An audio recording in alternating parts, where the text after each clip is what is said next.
¿Sí me escuchan? ¿Sí me escuchan? Sí, doctor, buenos días. Sí. Ok, buen día a todos. Vamos a continuar y vamos a continuar con pues la cascada clásica de coagulación. Sí, y de medicamentos ayer vimos heparinas. ¿Qué inhiben las heparinas en general?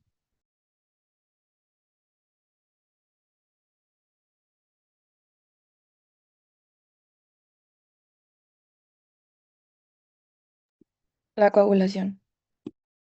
Ok, ¿qué factores? El 10A. 10-2. Y el 2, perfecto. Sí, inhiben principalmente esos dos factores, importante. Ahora, como les dije, hay más medicamentos.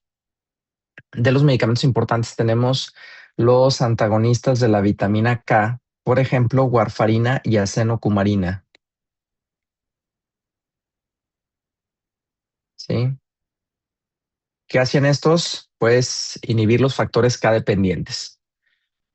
Estos medicamentos, la ventaja, como dice aquí, es que son orales y curiosamente, la manera de ver la efectividad de los antagonistas de vitamina K es con el TP o con el INR. ¿Sí? Esta es la mejor manera de ver su efecto. El problema es que son pues muy inestables y tienen altísimo riesgo de sangrado. Eso es muy importante. Estos medicamentos tienen altísimo riesgo de sangrado para que por favor todos lo consideren. ¿Queda claro?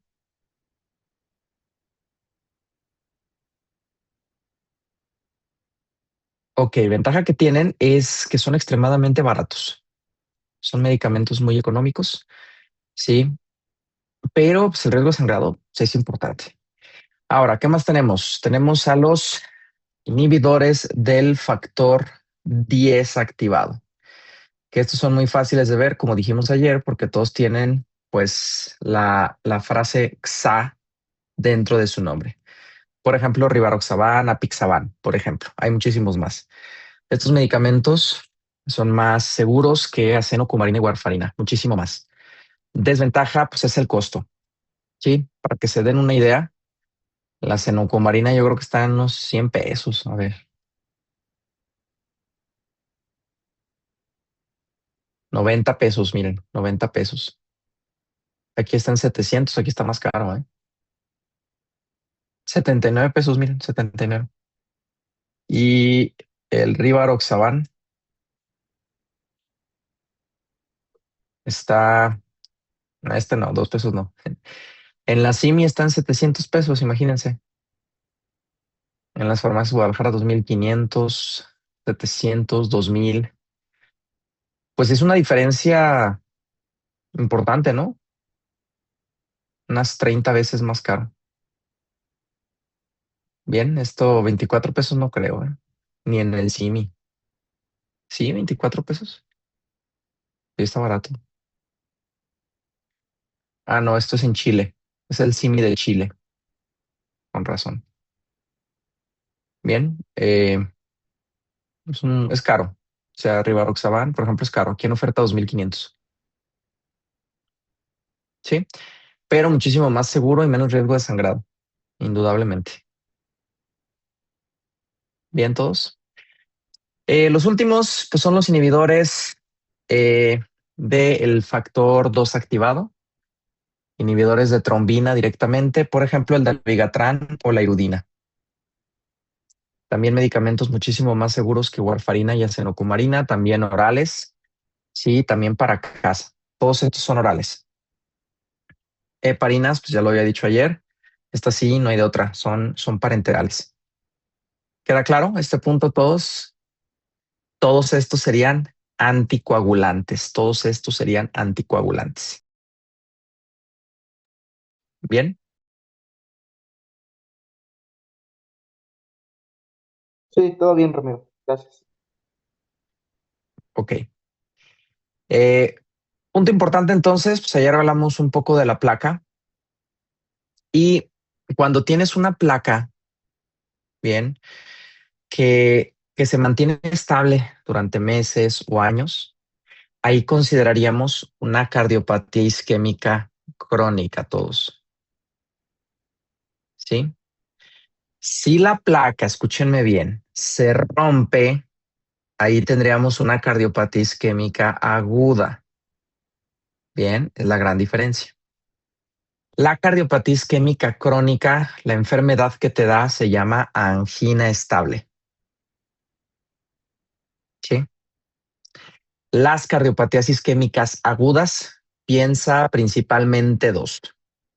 Piensa angina inestable o infarto agudo al miocardio.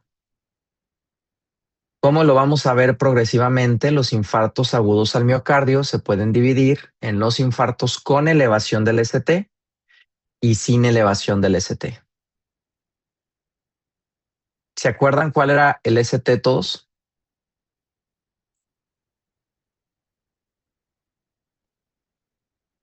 ¿Me escuchan? El tiempo que tarda en repolarizarse el Creo ventrículo. que yo no escucho, ¿eh? A ver, ¿podrían hablar nada más para saber si tengo audio? Creo que no. ¿Sí me escucha o no? No, no estoy escuchando. A ver otra vez. ¿Sí me puede Ya, escuchar? perdón, apenas escuché. Apenas, una disculpa. Ah, Ok, era gracias. el tiempo que tarda en repolarizarse el ventrículo. Ok, así es. Sería este de aquí, como bien lo comentas, ¿no? S, T, S, T, esta zona. Cuando decimos que se eleve el ST, sí, pues es que literalmente se eleva, miren, así. ¿Sí ven? Normal, es isoeléctrico, una línea en la base, y si se eleva, pues se va para arriba. Entonces, un infarto con elevación del ST, como lo vamos a ver progresivamente estas 2 semanas, pues es un infarto donde en el electro se ve que el ST está elevado. ¿Sí observan hacia arriba? Un voltaje positivo, sí, ahí, positivo. Cuando tenemos un infarto sin elevación del ST, es que el ST se mantiene normal o incluso pudiera estar hacia abajo. Gran diferencia y lo vamos a estar viendo progresivamente estas diferencias. ¿Sí?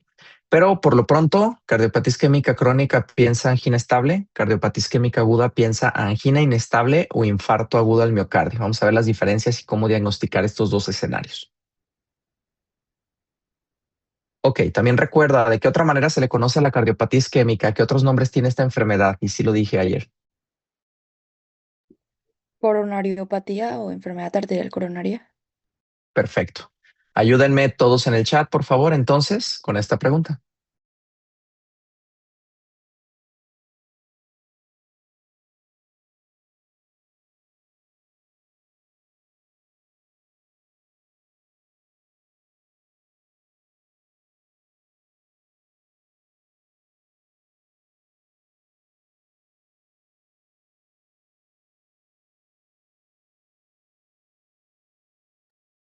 Muy bien, todos, excelente. Ateroesclerosis.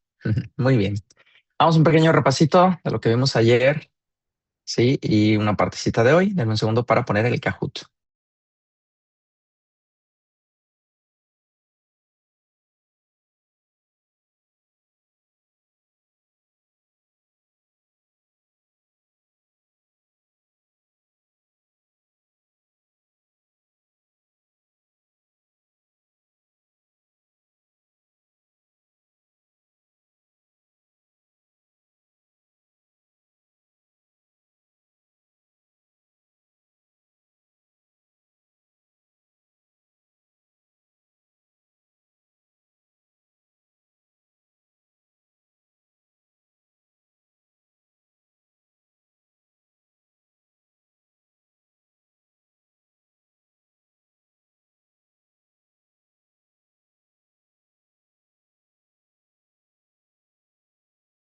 Todos, por favor.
Muy bien, todos.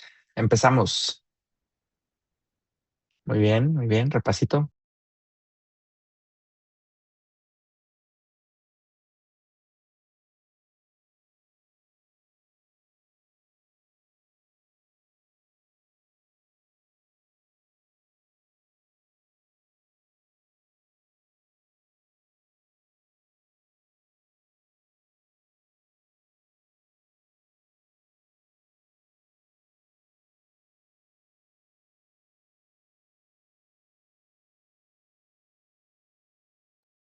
Muy bien, excelente. A ver, ¿de dónde sale la sangre de las arterias coronarias? De la aorta en la diástole. Así es, de los senos coronarios en la aorta. Entonces, de ahí depende todo, ¿no? Muy bien. Siguiente. Lean bien.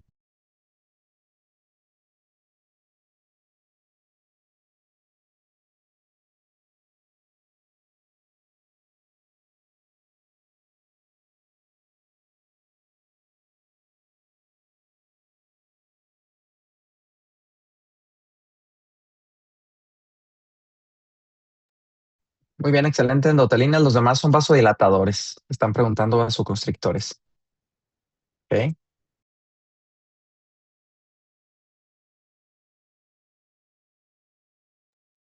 Recuerden, eso lo vimos.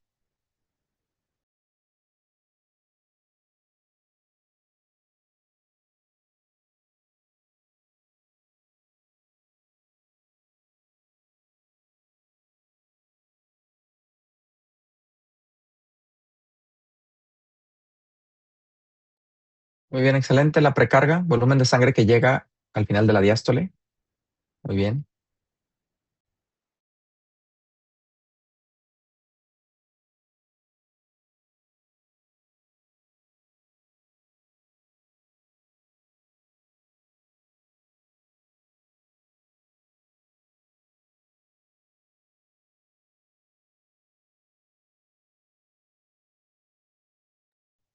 Muy bien, perfecto. La poscarga. Excelente.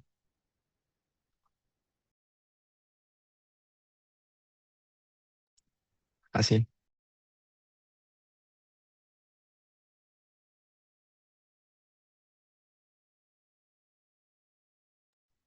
Muy bien. Ok, vamos al podio. Muy bien, Liz. Cactus. Y Dani. Excelente. Por ahí Regina y la piscina. Muy bien. En el segundo.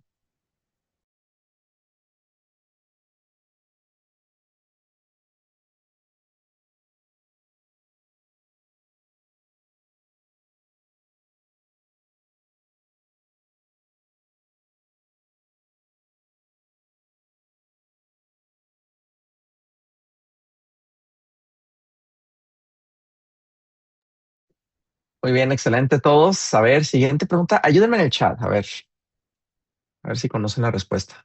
Y vamos a ver esto.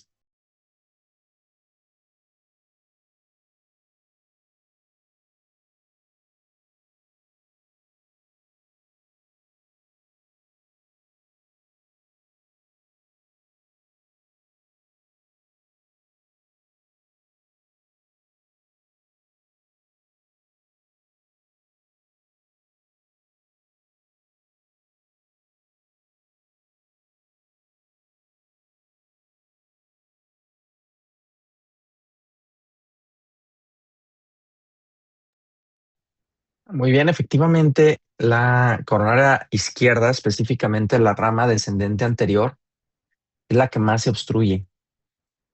Y esto pues es lamentable porque es la que irriga principalmente a ventrículo izquierdo en la mayoría de las personas. Si vemos aquí, pues el lugar número 1 es descendente anterior, que es esta de aquí. ¿Sí? Número 2, coronaria derecha. Y número 3, la rama circunfleja. Bien. Ahora, imagínate que la oclusión está justo en la salida de la coronaria izquierda. O sea, si esto se obstruye, Nada más ve esto. Pues adiós septo y parte anterior, ¿no? Del corazón. Imagínate. Bien. Sin embargo, pues número uno, sí, descendente anterior. Esto es lo más común. Repito, 2 coronaria derecha y 3 circunfleja. Ahora, lo vuelvo a repetir porque esto tiene que quedar muy claro para todos. En cardiopatía isquémica, sí, piensa cardiopatía isquémica crónica en angina de pecho estable. Cardiopatía isquémica aguda, piensa principalmente angina de pecho inestable e infarto agudo del miocardio, que repito, se puede dividir con y sin elevación del ST. En realidad, tenemos más causas de cardiopatía isquémica, ¿sí? Para que lo sepan, hay otro tipo de angina que se llama angina de Prinzmetal, que es rara. O sea, en realidad como médico general es raro que la enfrentes, pero puede presentarse. Esta angina de Prinzmetal es cuando de repente las arterias coronarias se cierran, o sea, sin aterosclerosis ni nada, simplemente se cierran.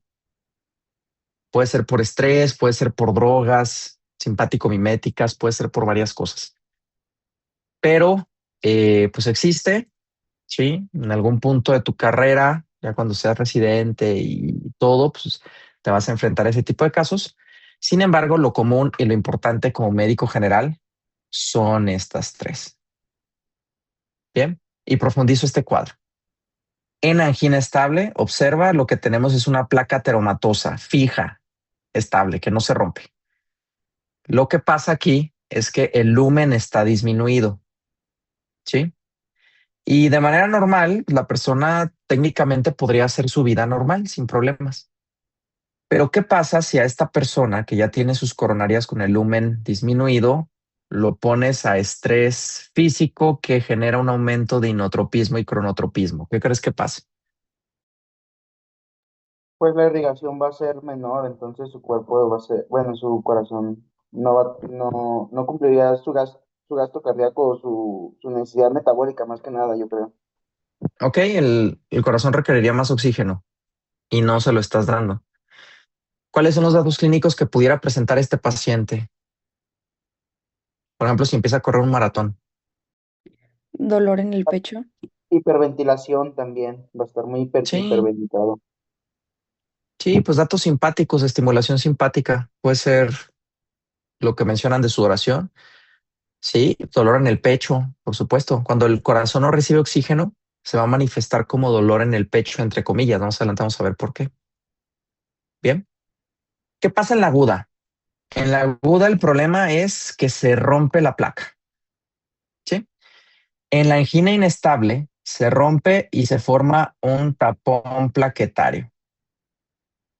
Este tapón plaquetario obstruye un poco más el lumen de la coronaria, pero no se forma el coágulo, no se forma la hemostasia secundaria. En la angina inestable, esta obstrucción aguda es temporal y suele resolverse sola. ¿Sí? Es muy parecida a la angina de pecho estable, con una gran diferencia todos. La angina de pecho estable, el pecho duele cuando incrementa sinotropismo y cronotropismo. En la angina de pecho inestable, el pecho duele, ¿sí? De manera espontánea y suele quitarse, ¿sí? Suele quitarse con el paso del tiempo. Hay pacientes que no se les quita y pues, si hay una zona del corazón que se muere. Sí, la clave entonces es actividad física en estos dos. Si es con actividad física, piensa angina estable. Si es espontáneamente, sin correr, sin asustarse, sin nada, pues es inestable. Ahora, en el infarto, pues es lo mismo que la angina inestable, también se rompe. La diferencia en los infartos es que aquí sí se forma el coágulo, sí se forma el coágulo y por lo tanto hay una mayor obstrucción. Pregunta, ¿en cuál de estos dos infartos hay mayor obstrucción? Ayúdenme.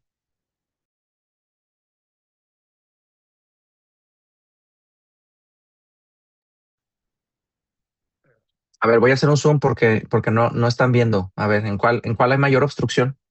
Con elevación del segmento Así es, pues hay más en elevación del ST. Sí, aquí sí pasa algo de sangre, acá no. ¿Cuál de los dos infartos es peor? Todos.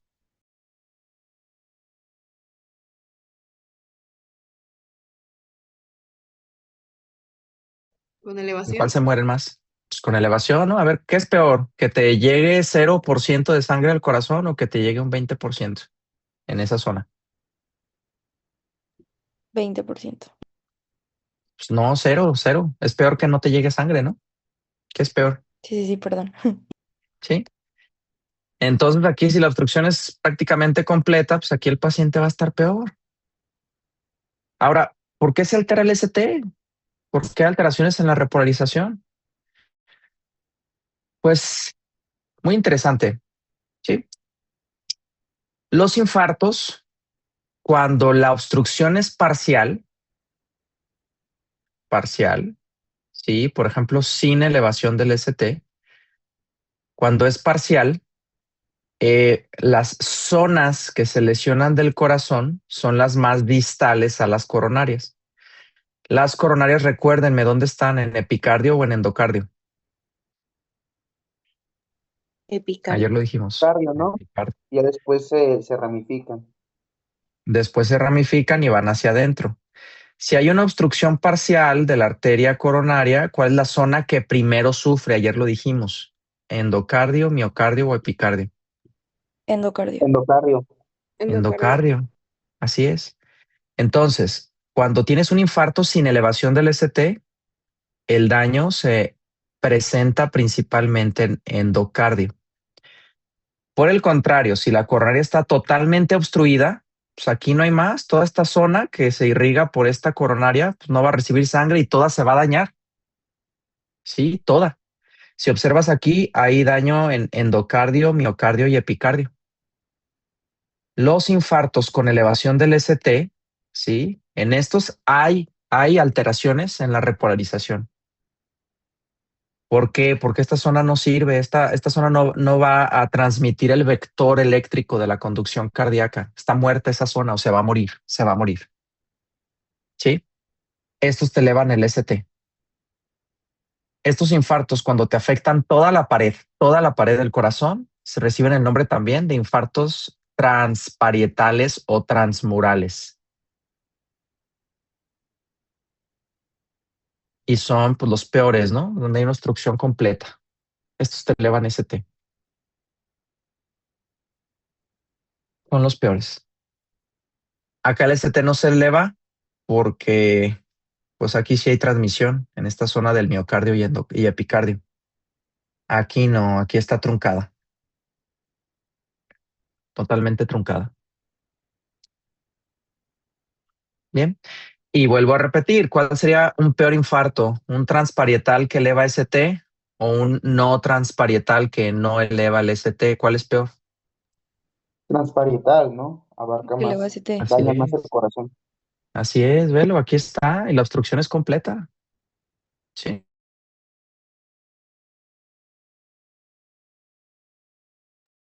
¿Queda claro? Todos hasta el momento. Sí, todo muy Sí. bien. Gracias, Ramiro. Ok. Ahora, estos dos escenarios serían en cardiopatía isquémica aguda. Sí, más adelante vamos a ver diferencias entre estos y todo. En la crónica, pues no se muere el corazón. O sea, en la crónica tú tienes una obstrucción, como su nombre dice, de muchos años, y lo único que te va a pasar es que si haces mucho esfuerzo te va a doler el corazón. Sí, eso es lo que va a pasar. Evidentemente, si alguien tiene una angina de pecho estable, una cardiopatía isquémica crónica, pues en algún punto también se puede romper la placa, ¿no?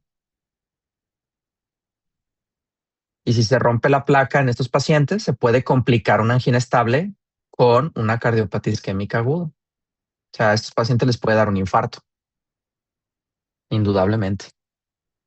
Están en riesgo. ¿Sí? Considerando eso, pues la clínica de la cardiopatía isquémica aguda y crónica y todo, pues puede ir desde cosas leves hasta cosas graves.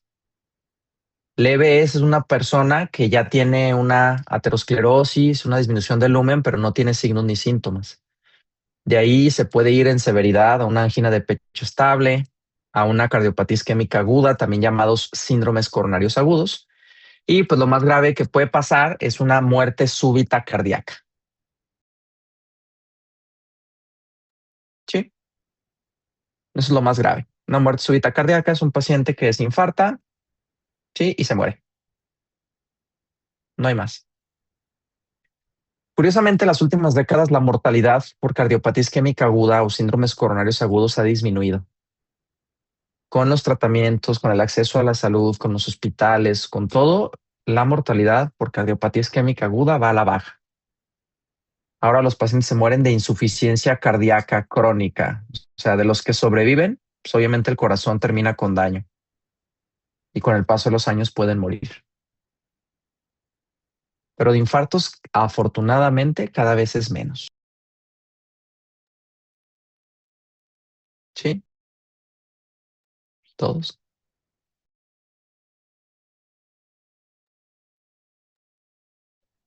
Ok, ayúdenme con esta pregunta sencilla.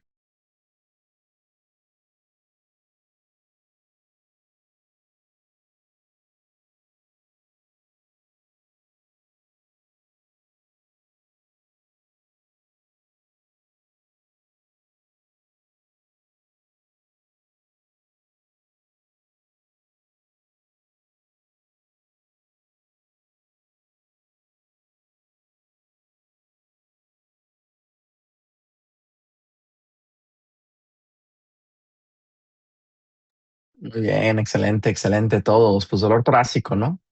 Dolor torácico. No hay más. En las anginas estables, inestables y en los infartos, el síntoma principal por el que acuden los pacientes es, ¿sí? Curiosamente, el corazón, el miocardio, el endocardio y el epicardio, eh, pues no duele. El pericardio sí, la capa que recubre el corazón, sí, sí tiene terminaciones sensoriales y duele.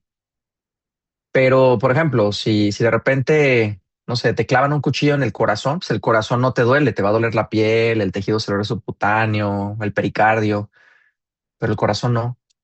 Igual con calor, igual con frío, no duele.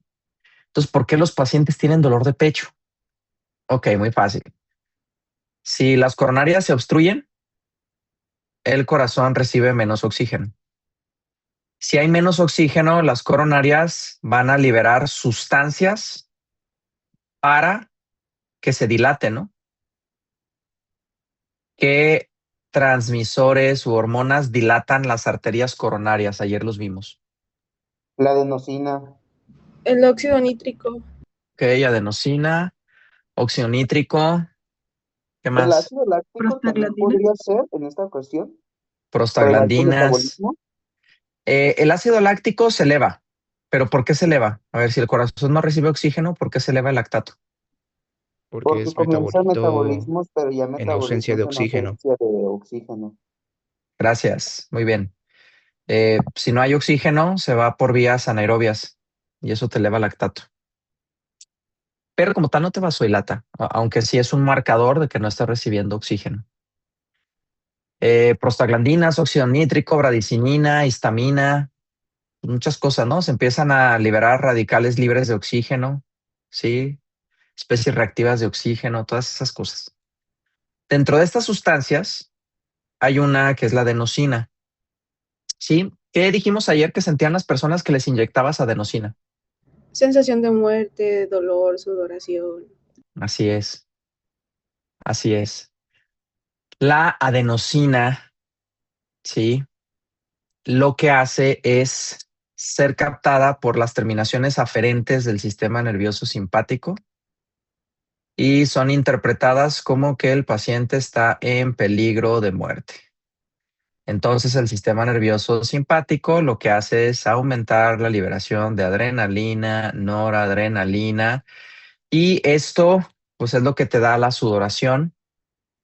Esto es lo que te da la taquicardia, la sensación de muerte, náuseas, vómito, dolor abdominal. La adenosina, esta sí se percibe como dolor. Entonces, el dolor es por los neurotransmisores y hormonas que se liberan. los datos clínicos de un paciente que se está infartando, como los que ustedes acaban de mencionar y que están en el dibujo, es por la activación simpática. Bien. Lo más común es que el dolor se sienta como está en el dibujo, en esta zona. Puede ser cuello, maxilar, tórax, sí, brazo, antebrazo. Y algunos pacientes, curiosamente, o sea, la mayoría es en el lado izquierdo, pero algunos pacientes pueden tener lo mismo en el lado derecho. ¿Sí?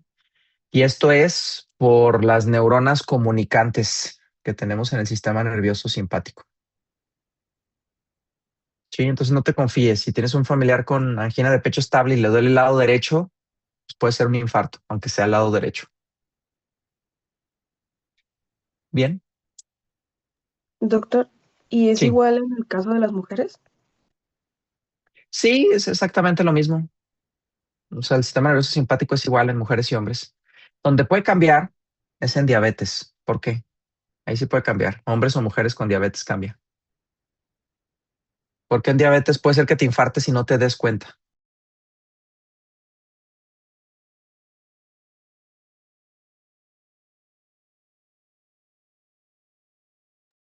¿Han visto pacientes con pie diabético que el pie se les está cayendo y siguen caminando y no les duele? ¿Sí han visto pacientes así? Sí, tiene que ver con Sí. su daño en neuropatías, ¿no? Sí, O sea, los los pacientes nervios con diabetes. sensitivos y los nervios autónomos tienen un deterioro, un daño. Sí, por la neuropatía diabética. Neuropatía diabética. Los productos de glicación y glucosilación lo que hacen es dañar las terminaciones nerviosas sensitivas, las fibras C, entre otras, pues. Y eso hace que no sirvan estos nervios aferentes. Entonces, los pacientes con neuropatía diabética puede ser que estos nervios aferentes que le encargan de chismear al sistema nervioso simpático no sirvan. Corazón esté muriéndose y el paciente no sienta absolutamente nada. ¿Sí? De hecho, no es raro que de repente a un paciente con diabetes de 30 años le hagas un electro y veas datos de un infarto antiguo y le digas, ah, se infartó. Ah, no es cierto, doctor, no me diga mentiras, yo nunca me he infartado. ¿Cómo no? Aquí está, mire, el electro no miente. Sí, no es como su ex. No, no, este dice la verdad, miren, ahí está. Sí. Esos pacientes sí, pudieran no sentir nada, ni sudoración, nada. Y más, a ver, si tienes un paciente con beta bloqueadores, por ejemplo, con propranolol, pudiera ser también que te infartes y no sientas nada. Propranolol bloquea el sistema nervioso simpático, bloquea receptores beta 1, beta 2. Pudiera ser que no sientas nada. Entonces imagínate un paciente con diabetes que además toma propranolol o bisoprolol o metoprolol, se puede infartar y sin sentir, ¿eh? ¿Qué puede presentar ahí? Cansancio, un desmayo, es decir, síncope. Síncope, una pérdida del conocimiento súbita, pudiera ser el dato clínico de infarto. Y ojo, esto es malo. O sea, a lo mejor dices, ah, qué bueno, me gustaría tener diabetes y neuropatía para no sentir cuando me infarte. No, no, eso es malo. El dolor es un mecanismo de supervivencia. Agradezcan que tienen dolor todos. Sí, hay por ahí síndromes de insensibilidad al dolor congénitos, donde ni viven los pacientes, se fracturan, se muerden a sí mismos, se quitan un dedo, se muerden un dedo y se lo quitan, la falange. Esos no viven, les da apendicitis, no se dan cuenta y se mueren. O sea, no, no, no, qué bueno que tenemos dolor, qué bueno que duele el corazón y tiene sensación de muerte. Sí. Otro dato, por ejemplo, si tienes diabetes de infarto, sería que sientas reflujo gastroesofágico y dolor abdominal. Se pudiera ser el dato de infarto en una persona con diabetes. Sí. Hay, de hecho, datos clínicos que se conocen como equivalentes anginosos, o sea, equivalentes de dolor de pecho, que son estos de aquí. lo que acabo de decir, datos como de reflujo, dolor abdominal, indigestión, que es algo coloquial, por eso lo pongo entre comillas. Sí, dolor en el pecho después de comer. ¿Por qué si alguien tiene angina estable, le dolería el pecho después de comer? Por el ¿Algo? secuestro sanguíneo que sufre el intestino Sí, la para vasodilatación todo es el... plácnica. Sí, Ujú. sí. Y eso te aumenta pues, gasto cardíaco, ¿no? Eso te incrementa inotropismo y cronotropismo y duele el corazón. Sí, cuidado. El dolor abdominal después de comer también puede ser un dato de algo llamado isquemia mesentérica, que es cuando tienes aterosclerosis, pero en las arterias del intestino. Algo grave también, ¿eh? Yo creo que más grave que infarto. Puedes morir más de una isquemia mesentérica aguda que de un infarto agudo del miocardio en la actualidad. Entonces también puedes tener un infarto intestinal por aterosclerosis. Y también es un dato, ¿eh? Como les dije, el maxilar, dolor en maxilar, infarto, ¿eh? O sea, tienes un familiar con diabetes e hipertensión y le empieza a doler el maxilar, puede ser un infarto. Espalda, un desmayo, dificultad para respirar. Sí. La clave aquí sería la probabilidad diagnóstica inicial. Te repito, tienes un paciente o un familiar con diabetes, hipertensión, insuficiencia arterial, que tiene neuropatía y tiene alguno de estos datos clínicos, pues llévalo al hospital. Lo peor que puedan pasar es que te digan, no, pues es que comió chilaquiles y es una indigestión. Perfecto. Es el mejor escenario. ¿Queda claro? Sí, todo Sí. claro. Gracias, Ramiro. Va. Entonces regreso a esta misma imagen, que es la base de todo lo que vamos a ver estas 2 semanas. Y enfoquémonos en esto. Angina estable, ¿qué sería? Una coronariopatía aguda o crónica. Sería una crónica, ¿no? Sí, las agudas son estas de abajo. Eso recuerden. Bien. La angina de pecho estable, ojo, por lo tanto, pues es una isquemia transitoria desencadenada por una aterosclerosis, disminución de flujos y un incremento en la demanda de oxígeno por el corazón. Sí, es lo que hemos explicado toda la clase. Típicamente la angina de pecho estable se presenta, en hombres y está desencadenada por un incremento de inotropismo y cronotropismo. Puede ser por un esfuerzo físico, por comer, por el frío. Sí, el frío te incrementa inotropismo y cronotropismo. Una enfermedad, emociones, o sea, que estés muy enojado o muy alegre. Sí. Para tu pensar angina de pecho estable, ojo con lo siguiente. El dolor de pecho típicamente dura menos de 20 minutos. Si tienes un familiar con dolor de pecho de más de 20 minutos, llévalo a urgencias porque potencialmente es algo agudo.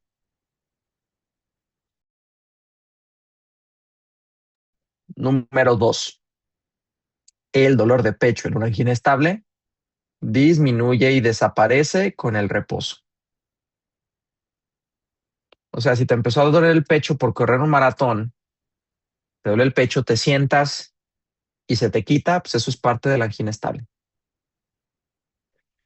Estos pacientes también, cuando ya se conocen con el diagnóstico, pues siempre cargan medicamentos, cargan nitratos. Los nitratos son vasodilatadores. A ver, la semana pasada los vimos. ¿Qué hacen los nitratos? ¿Cómo vasodilatan las coronarias?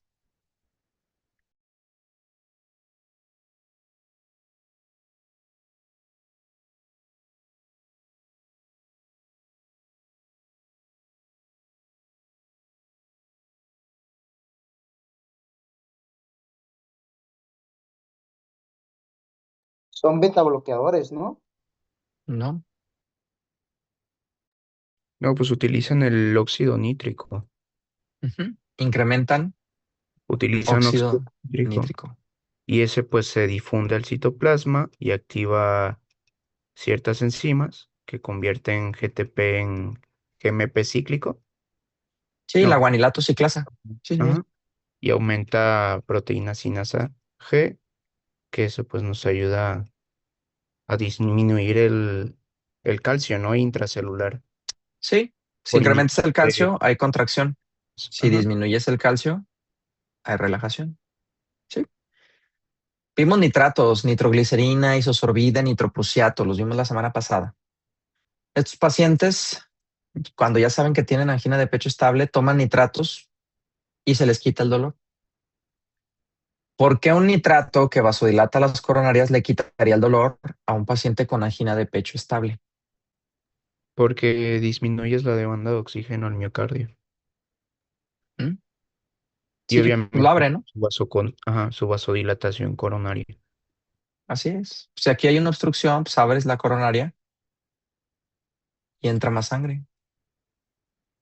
Fácil. Para tener una angina de pecho estable, requieres al menos una obstrucción del 75% de la luz de la coronaria. Para que vean cómo es el cuerpo, ¿no? O sea, ¿cómo puedes estar 10 años con una obstrucción del 50% de las coronarias y no tener signos ni síntomas? Cuando sobrepasas el 75%, bien, entonces ahí sí ya vas a tener angina de pecho estable. Cuando se cierra más del 90%, pues aquí sí, lo que vas a presentar es una angina inestable o un infarto agudo del miocardio. O sea, tendrías que tener una obstrucción de más del 90%. Aquí es más del 75%. Sí, vean la capacidad de adaptarse al cuerpo. Impresionante. Bien,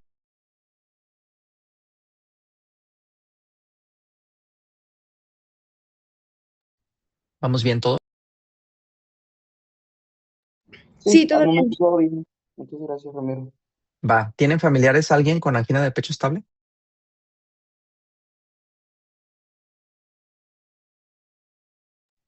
¿Alguien? Mi abuelo tiene un soplo, de hecho, y también tiene hipertiroidismo, y la otra vez tuvo como una situación y se alteró mucho y andaba muy hipertenso, de hecho, pero nomás eso. Ya. Sí, a ver si puedes investigar con tu abuelito. Los soplos nada más es un ruido por el paso de la sangre. Causas de soplo hay como 100. Entonces ahí más bien ver. Lo más probable es que sea por cardiopatía isquémica crónica. El corazón esté muy grande, que tenga una cardiomegalia y eso genera el soplo. ¿Quién sabe? O una valvulopatía puede ser, pero ahí sería cuestión de investigar. Sí, en realidad el soplo es nada más un sonido que hace la sangre. Es nada más pero no te dice la causa. Por ejemplo, ayer me dijeron que había varias personas con foramen oval y comunicaciones intraauriculares o intraventriculares. Eso genera soplo. Las valvulopatías generan soplos, el crecimiento cardíaco genera soplos. Sí, pero sí puede ser. Si tienes familiares que tienen más de 20 años con diabetes, con hipertensión, lo más probable es que tengan cierto grado de angina de pecho estable, ¿eh? Lo más probable. Y ojo, a veces estos pacientes evitan la actividad física para que no les duela el pecho. ¿Sí? Pregúntenle, por ejemplo, a tu abuelito, pregúntale, ¿cuántas cuadras camina antes de tener dificultad para respirar o dolor de pecho? A Es ver lo qué te mismo dice. que, bueno, la angina de pecho que cuando te agitas mucho. Depende. La angina de pecho como tal es dolor. O sea, angina es de angor, dolor. Pero si te agitas mucho, o sea, si tienes disnea con la actividad física, puede ser datos de un problema pulmonar o cardíaco. ¿Sí? Si, por ejemplo, le pregunta a su abuelito y le dice, pues tengo dificultad para respirar después de una cuadra, eso sería un dato de una insuficiencia cardíaca. Insuficiencia cardíaca. O sea, que el corazón no está sirviendo. Si camina una cuadra y le duele el pecho, sería un dato de angina de pecho estable. Ok. Sí. Ahora, no se preocupen. Si tienen dificultad para respirar, pues a lo mejor es porque no tienen condición física. Sí, tendrían que hacerse pruebas de oxígeno, correr en una banda y que les tomen parámetros, electro, frecuencia cardíaca, todo. O sea, pues también. Evidentemente, si yo empiezo a correr un maratón, pues al kilómetro ya voy a estar todo en el suelo, ¿no? Con disnea. Y no tengo insuficiencia cardíaca, solo una mala condición física. Así que no se preocupen. Sí, Esos serían los electrocardiogramas de esfuerzo, ¿no? una prueba de esfuerzo. Que en la prueba de esfuerzo toman muchos parámetros. Uno es electro, uno. Frecuencia cardíaca, metabolismo de oxígeno. Sí, hay varias cosas que se pueden medir dependiendo para qué lo utilicen. Sí. Estas son las clasificaciones de angina de pecho. Sí, son prácticamente iguales, nada más que son dos instituciones diferentes. Una es la Asociación, sí, de Nueva York del Corazón y otra es la Sociedad Canadiense de Cardiología. Bien, estas son las estadounidenses, Asociación del Corazón de Nueva York, y esta es de pues, Canadá, ¿no? Evidentemente. Esta es la clasificación de la severidad de angina de pecho estable que va de clase 1 a clase 4. ¿Sí? Clase 1 es un paciente que está asintomático, pero tiene pues, aterosclerosis de las coronarias. Bien, hace todo normal y no le duele el pecho. No pasa nada. Un paciente clase 2 en cualquiera de las dos clasificaciones es un paciente que tiene dolor de pecho con actividad física. Sí, con actividad física. Este dolor de pecho suele ser leve. ¿Sí? Entonces, si un paciente se sube a una montaña rusa y le duele el pecho poquito, sería un clase 2.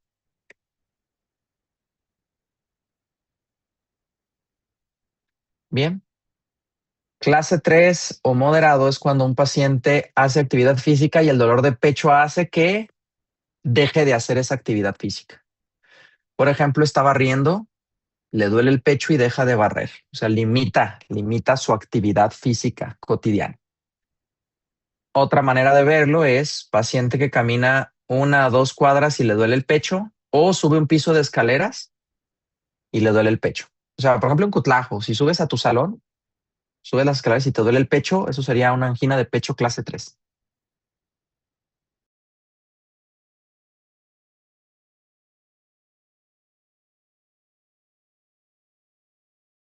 Bien. Clase 4 grave es un paciente que no puede hacer nada porque cualquier cosa que haga le da dolor de pecho, incluso en reposo. Sí, se levanta para ir al baño y le duele el pecho.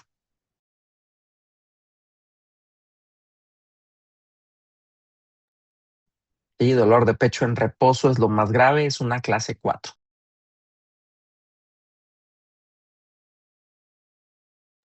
Bien todos. Y me adelanto, pues no es normal que te duele el pecho al hacer actividad física.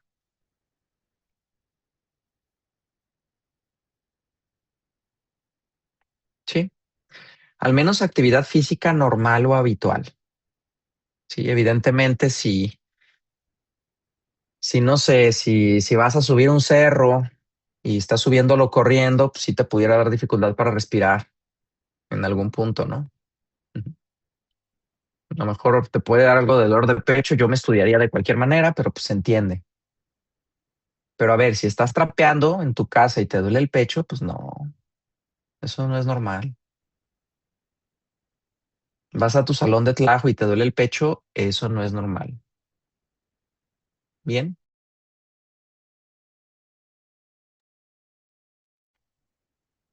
todos. Sí. Ok, ayúdenme en el chat mientras me pongo agua. Ayúdenme en el chat.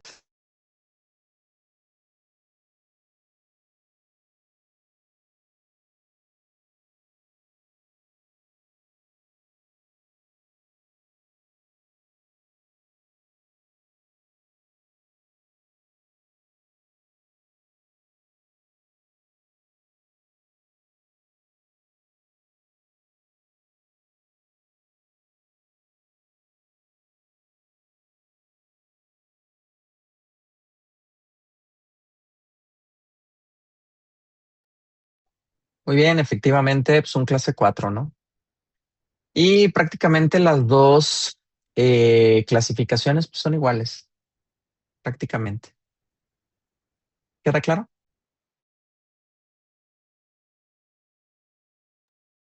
Ok, supongamos que te llega un familiar y te dice que cuando va al mercado le duele el pecho. ¿Qué estudios le pedirías a ese familiar? Un electro, Ok, electrocardiograma, muy bien, ¿qué más? Prueba de esfuerzo. Ok, puede ser una prueba de esfuerzo, ¿sí? ¿Algo más? Ay, no me acuerdo cómo se llamaba, pero en el que le miden a uno el volumen de aire al respirar. Una espirometría, Eso. pudiera ser. Si tiene dificultad para respirar, puede ser, pero aquí te reportan dolor de pecho. Dolor de pecho. Pero pudiera ser dificultad para respirar y más si fumó, una espirometría, sí, de acuerdo. En dolor Estudios de de orina. pecho, sí, adelante, adelante, Estrella. Perdón. Estudios de orina, como para ver si tiene diabetes o algo que, pues Puede como, ser pedirle, ver cómo están los riñones. Para riñones, pídanle urea y creatinina en sangre y pudieras hacer ciertos estudios en la orina.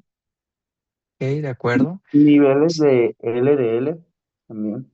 Ok, lípidos de todos, colesterol total, LDL, VLDL, HDL, todo. Para ver diabetes, ¿qué estudios le piden? A ver, eso ya lo vimos. Niveles glucosa. de glucosa en sangre. glucosa, ¿Qué más? Hemoglobina glicada. Ok, muy bien. ¿Qué más?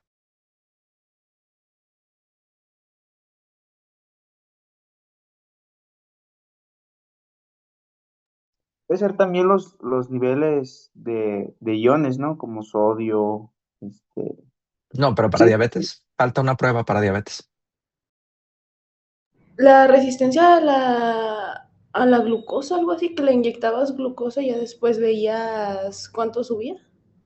Sí, es una carga, pero la carga es oral. Una carga oral de glucosa de 75 gramos y luego mides la glucosa. Sí, Ok. lo pueden medir. la prueba de glucosa en ayuno. Glucosa en ayuno, glucosa al azar, hemoglobina glicada y una carga de glucosa. De acuerdo. De estudios enfocados solo en corazón, sería electrocardiograma. Bien, si ves que de repente tiene los ST elevados, ¿seguirías pensando una angina estable? No, Se infartó, ¿no? este es un infarto agudo al miocardio con elevación del segmento ST. Así es. Sí, de entrada. Dos, prueba de esfuerzo. A ver, si ya le pedí un electro, ¿por qué pediría una prueba de esfuerzo? O sea, ¿qué ventajas tiene la prueba de esfuerzo? Voy a ponerles Porque hay, imágenes para que se inspiren.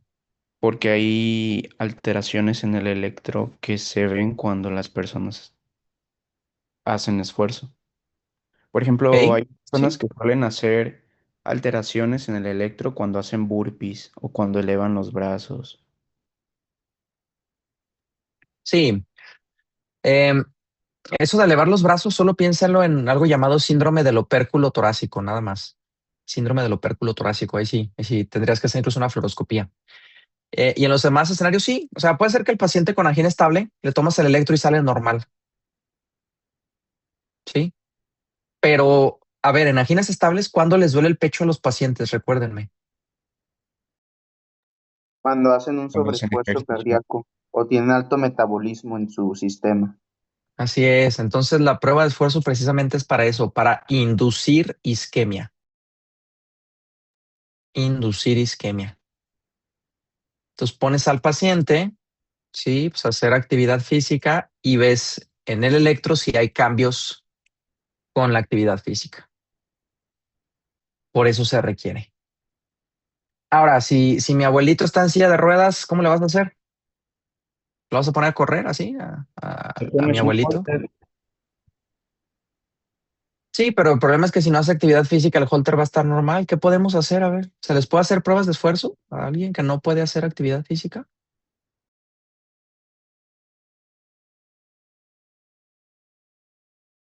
¿Se puede? Sí, sí se puede. ¿Cómo? Pues no lo vas a poner a correr, ¿no? En una banda con altura. Lo que vas a hacer es inyectarle medicamentos que estimulen al corazón. Por ejemplo, dobutamina. Eso también se puede hacer con los ecocardiogramas. Dobutamina.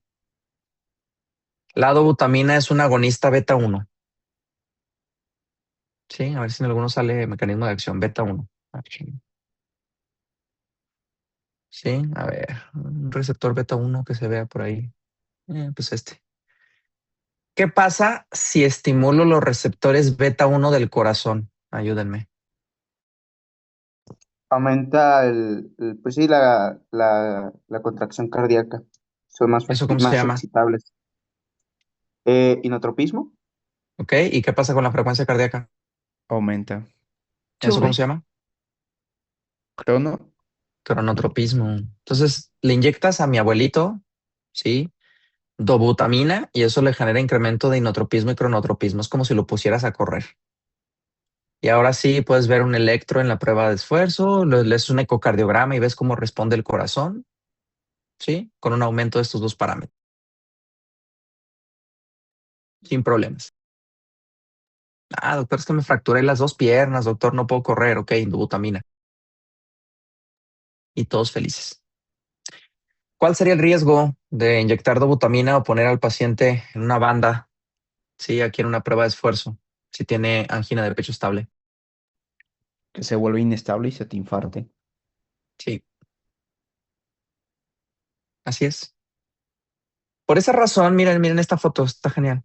Por esa razón, siempre que se hace una prueba de esfuerzo, tú tienes un carrito rojo de emergencias. Por si se te infarta el paciente, lo atiendas. Y esto pues, no lo hace un médico general. ¿Quién hace las pruebas de esfuerzo? Cardiólogos, ¿no? Sí. Cardiólogos del deporte, ¿no? Si es para deportistas, un médico del deporte puede ser. Lo ideal sería cardiólogo. Pero sí, si son deportistas, médicos del deporte, si es por cardiopatía isquémica crónica, no lo mandes con un médico del deporte, cardiólogo. Ahí sí. Bien, queda claro este punto todo. sí, todo claro. O Muchas sea, gracias, amigo.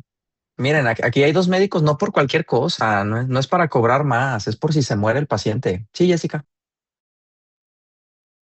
Y con base como que al riesgo que conlleva o la vigilancia que requiere el paciente, ¿con qué frecuencia se pide a los pacientes con angina? ¿Con qué frecuencia se pide qué prueba? O sea, me refiero a si se les piden así como los 3 estudios que nos mencionó, o este es como que como de última medida No, o no. los tres, en el abordaje diagnóstico. Va, Ecocardiograma gracias. también. Los tres hay que pedirlos. Sí, así de sencillo. Bien. No hay más. Tú no puedes tener un paciente con angina de pecho estable sin ecocardiograma, por ejemplo. Sin electro. Obviamente, si en el electro ya salen alteraciones, aquí sí, pues ya no le hagas la prueba de esfuerzo. O sea, si ya sale mal el electro, pues no se la hagas. Si ves en el electro que está infartado, no hagas prueba de esfuerzo. O sea, la prueba de esfuerzo no es para infartos. Ahí se te muere el paciente. Eso es para angina de pecho estable, para cardiopatía isquémica crónica. Si no, imagínate, me estoy infartando y me pones a correr, pues me muero ahí sí. Pero para el abordaje se hacen los tres. Angina de pecho estable, el abordaje inicial es en un segundo o tercer nivel o medicina privada y con cardiólogo. Todos. Bien, al menos eso dicen las guías de práctica clínica. ¿La ecocardiografía para qué me sirve? Para ver en los volúmenes. Sí, ¿qué más puedes ver en el eco? Todos. Una malformación. Puede ser, ¿qué más? ¿Qué más? Pues si hay atrofia o si hay algún trombo. Ok. Sí, pues ves todo, ¿no? Movimiento. Una hipertrofia, Ajá. un trombo, una comunicación interauricular o interventricular. Pregunta. Si yo tengo una obstrucción de la coronaria izquierda, ¿cómo crees que se mueva el miocardio del lado izquierdo comparado con el derecho? Si aquí está obstruido y ahí llega menos oxígeno. Desfasado, más lento. Sí, más lento, como aturdido. En isquemia, el corazón no se contrae igual. Todos no se contrae igual. Sí. Entonces tú puedes ver con el ecocardiograma también el movimiento. De hecho, en una prueba, por ejemplo, cuando induces isquemia, tú puedes ver ahí con el ecocardiograma cómo ciertas partes del corazón dejan de moverse. Las partes del corazón que no están recibiendo oxígeno.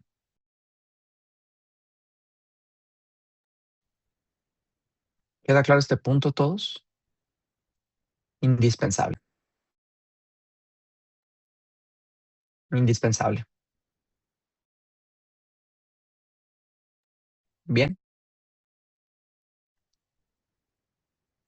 No se limiten. Aquí en pruebas no se limiten. Ya vimos que la causa número 1 de muerte en México es enfermedad del corazón. Hagan las 3 cosas.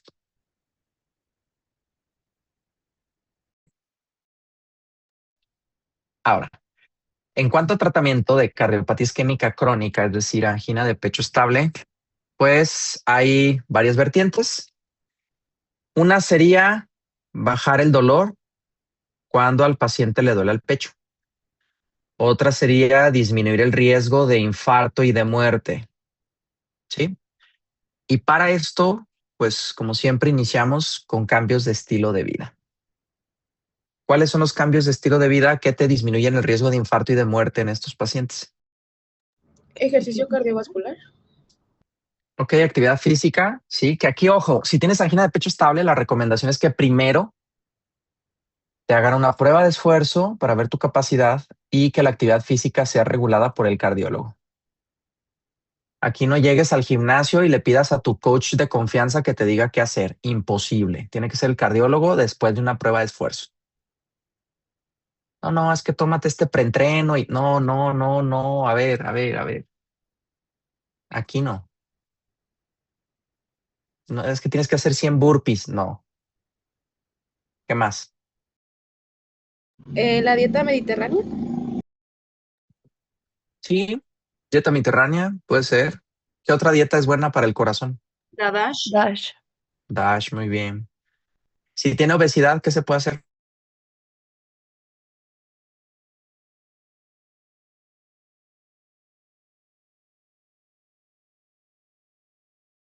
Pues ejercicio o fármacos. Ok, pues bajar de peso, ¿no? ¿Cómo se baja de peso? A ver, ¿cómo se baja de peso? Déficit Déficit calórico. calórico. Ejercicio. Gracias, déficit calórico. Sí. Es curioso, en realidad se recomienda hacer ejercicio y actividad física, pero para bajar de peso el efecto es mínimo. O sea, son los beneficios metabólicos. Pero revisen las guías de obesidad, o sea, sí recomiendan definitivamente, o sea, sí se recomienda hacer actividad física, pero la reducción de peso como tal es dieta hipocalórica. Pregunta, ¿cuál es la efectividad de solo alimentación adecuada y actividad física? Sí, para bajar de peso, acorde a los ensayos clínicos. De un 100% de pacientes que hacen solo dieta y actividad física, ¿cuántos bajan de peso? ¿O qué porcentaje de peso se baja? Mejor planteo la pregunta. ¿Qué porcentaje de peso se baja con esto? O sea, si peso 100 kilos, ¿cuántos kilos en promedio, acorde a los ensayos clínicos, disminuyo solo con dieta y ejercicio? ¿Tienen una idea? ¿No eran como 20 o 30 kilos? Sí, no, no, no. Lamentablemente no. Me gustaría. No.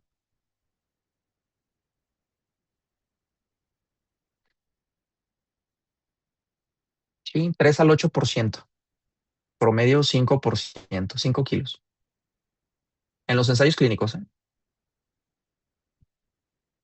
Con dieta y ejercicio. No es porque no sirva.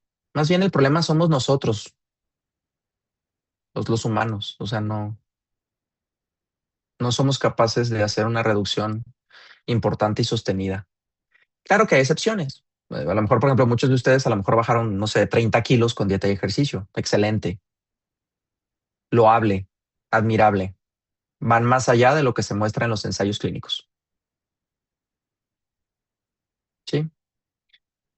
Si solo dieta y ejercicio pues no sirven, pues entonces las guías mexicanas, internacionales y todo, pues ¿qué están recomendando cuando se requiere bajar de peso como aquí? Los fármacos de GLP-1, Sí, fármacos. ¿Qué otra cosa tienen además de fármacos? cirugías. Cirugía bariátrica. Sí, lamentablemente. Bien. Eh, con cirugía bariátrica, la pérdida de peso puede ir del 20 al 30%, sostenida hasta 5 años. Y medicamentos, depende del medicamento. Con tirzepatida, por ejemplo, se puede bajar hasta 15-18% sin problemas. Sí. Me acuerdo de los ensayos clínicos. Tirzepatida. Creo que el fase 3 lo publicaron en el New England, si no me equivoco, el fase 3. 2022. Este es el fase 2, ¿no? Creo.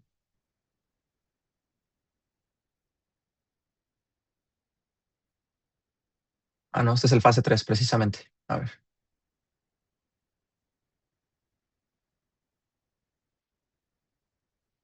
Sí, este fase 3 tiene que ser contra placebo también.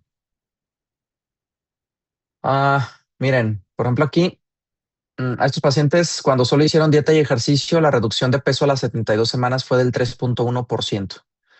Con tirzepatida 15 miligramos, la reducción fue del 20.9%. O sea, si pesaba 100 kilos el paciente, bajó 20 kilos en 72 semanas.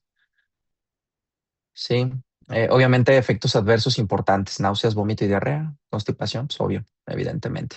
Que también se presentaron con placebo, curiosamente. A lo mejor hicieron muchas burpees y les dio náuseas y diarrea. Pero sí, no hay ni, pues es que no hay duda. Y les repito, lean las guías de obesidad de México, son muy buenas. Ya se las he puesto, creo que en clases previas, ¿no? La verdad son muy buenas. Ponen pues, lo mismo, indicaciones de cirugía bariátrica, de medicamentos. Me gustan estas guías porque son muy multidisciplinarias. O sea, te dice, haz ejercicio, ve con el psicólogo. Aquí no viene tirzepatida porque todavía no estaba en el mercado en México cuando salieron estas guías el año pasado. Apenas salió este año tirzepatida. Pero miren, cirugía bariátrica, el resto de medicamentos. Los peores son Orlistat, es el peor. Luego naltrexona, bupropión. Y ya de los mejores, liraglutida y semaglutida. Sí, Ahora este año tirzepatida, ¿verdad? sí, pero pues no está. No está. ¿El balón gástrico dura 5 años? Depende de qué tipo de balón. Y de las bariátricas no es de las más eficaces. De hecho, no es tan buena. Lo ideal sería una Y-de-Rux, de las más eficaces, Y-de-Rux. Aquí están, de hecho, miren. Indicaciones de cirugía bariátrica. Miren qué fácil. Sí, una persona con un índice de masa corporal arriba de 40, cirugía bariátrica. Arriba de 35 y tiene una enfermedad relacionada a obesidad, por ejemplo, diabetes o hipertensión, cirugía bariátrica. De hecho, en ellos he estado escuchando que se recomienda la transposición ileal. Por ejemplo, en pacientes Sí, con diabetes. depende. Es altamente eficaz, totalmente. Claro que tiene muchos riesgos, sí, pero pues, es lo recomendado. Miren, así de fácil. No sé ustedes, pero pues medio México tiene índice de masa corporal arriba de 35, ¿eh? Bueno, no medio. Yo creo que 2 de cada 10 adultos en México o más tienen índice de masa corporal de 35 o más, con diabetes o hipertensión. O sea, para fármacos es más fácil, miren. Fármacos con 30 de índice de masa corporal. ¿Dónde está? Aquí está.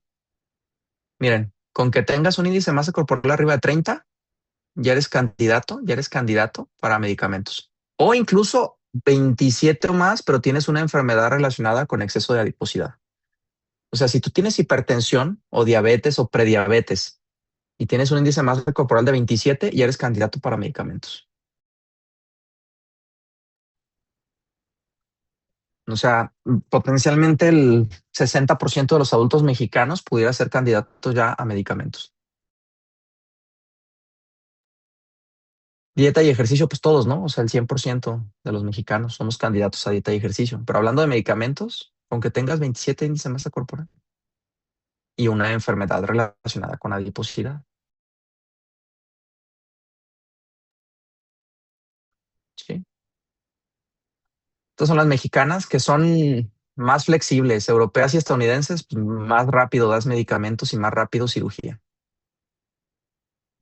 Y la razón es muy sencilla. Es que si tienes obesidad, pues, la mortalidad y la morbilidad se incrementa muchísimo. Sale más barato pagarle al paciente los medicamentos o la cirugía que las complicaciones que va a tener en los siguientes 20 a 40 años. Sale más barata una cirugía bariátrica. Sí, en los estudios de costo-efectividad. Es curioso. Miren, estas son las guías oficiales de México, ¿eh?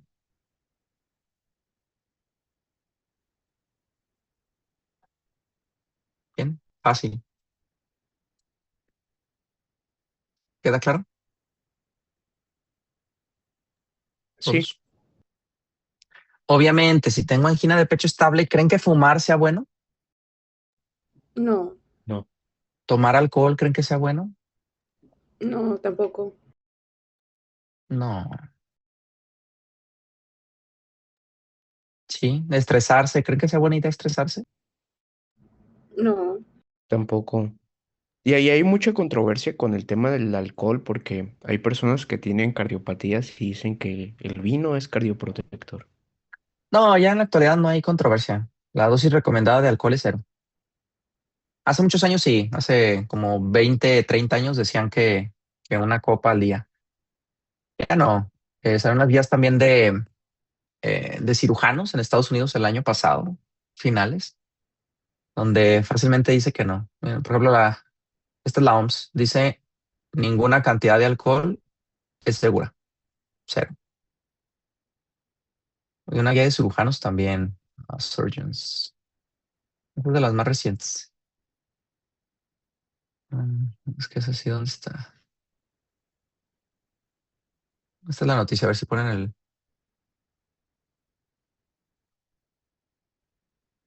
a ver si viene el link. Pero no, ninguna, 0. Ya en la actualidad ya se acabó la controversia. La cantidad de alcohol recomendada es 0. Sí, a menos con las últimas guías. Bien, no hay más. De hecho, vean las guías de la ADA, por ejemplo. Es la AJA alcohol.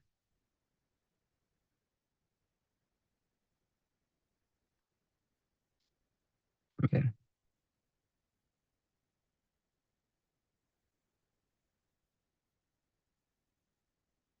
ahí está. Nada, 0. Sí, es un buen artículo porque te dice los estudios antiguos donde decían que pudiera ser beneficioso. Sí, aquí dice nada, nada. Bien. Esos estudios que decían que había cierto grado protector eran observacionales. Sí, de hecho, mira, aquí dice, la mayoría de la investigación en este tema es observacional y pues es susceptible a sesgos y factores de confusión. Pero sí, no, en la actualidad es muy sencillo. A sus pacientes díganles que la dosis recomendada de alcohol es 0, a cualquier edad. No hay más. Bien, más fácil, ¿no? Para el médico. Y más a corazón, porque el alcohol es proarritmogénico. ¿Han escuchado de la enfermedad del am, síndrome del corazón de fin de semana?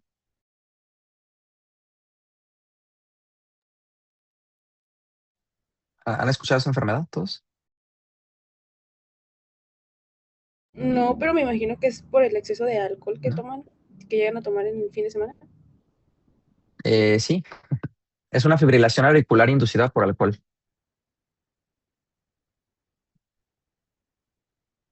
Sí. Ya está. Aquí está una fibrilación auricular. Este es de PubMed. Una fibrilación auricular por tomar alcohol. ¿No han tenido amigos que les dicen que después de una gran fiesta se sienten como con arritmias cardíacas? Como que el corazón les late raro, ¿no? ¿No tienen amigos que les digan eso? Sí, yo sí. Sí, ok, pues es porque tienen fibrilación auricular y les puede dar un émbolo y un infarto cerebral o un infarto del miocardio. También pasa con los alimentos. Em, Con los Ahí hay que hacer alimentos. un holter. Ahí hay que hacer un holter. Sí, para investigar. O economía o una arritmia sinusal. Sí, ahí sí. Aquí para que se den una idea, mm, miren, riesgo 38 veces mayor de fibrilación auricular, sí, por cada incremento en unidades de alcohol. Sí, para que se den una idea. Bien, esto puede ocurrir hasta 36 horas después de que dejaron de tomar. Está bien. Es frecuente, ¿eh? Esta sí es una alteración frecuente. Entonces, evidentemente, si tienes un paciente o familiar que tiene una cardiopatía y más una arritmia, por ejemplo, ayer la persona que tomaba bisoprolol, por cierto, sí, ¿por qué tomaba el bisoprolol? Si fue por fibrilación auricular, precisamente por esto. Sí, profe. Creo que sí. Ah, a ver si tuvieras un electro de tu familiar. Ah, creo que sí tengo. Lo voy a Para- buscar. Sí, sí, por favor, a ver si lo pudieras tomar una foto o imprimir o incluso pues, llevártelo a clase. Sí. Pero sí, pues, o sea, es muy fácil en sus pacientes. O sea, es muy sencillo. No les recomiendan alcohol. Es cantidad segura, doctor, cero.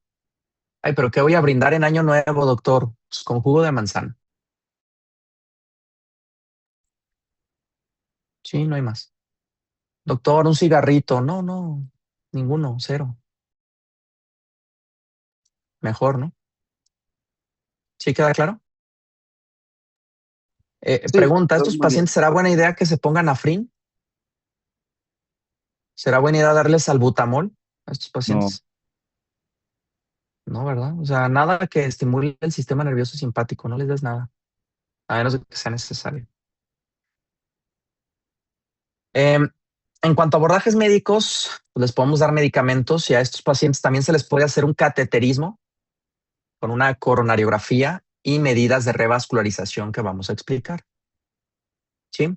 Vamos primero con fármacos. De fármacos tenemos medicamentos que se llaman antisquemia, es decir, que disminuyen la probabilidad de que no le llegue sangre al corazón. Y tenemos también medicamentos para prevenir infartos y muerte. Tenemos estos dos escenarios. Bien. Antes de ver estos medicamentos, pues vamos a un pequeño receso para que vayan al baño y desayunen algo. ¿Va? Damos unos 15 minutitos, ¿les parece? ¿O cuánto? Sí, Sí, está gracias, bien. doctor. Sí. Ok, Gracias. pues como 8:36 regresamos, ¿no? Prox. Sí, gracias. Regresamos.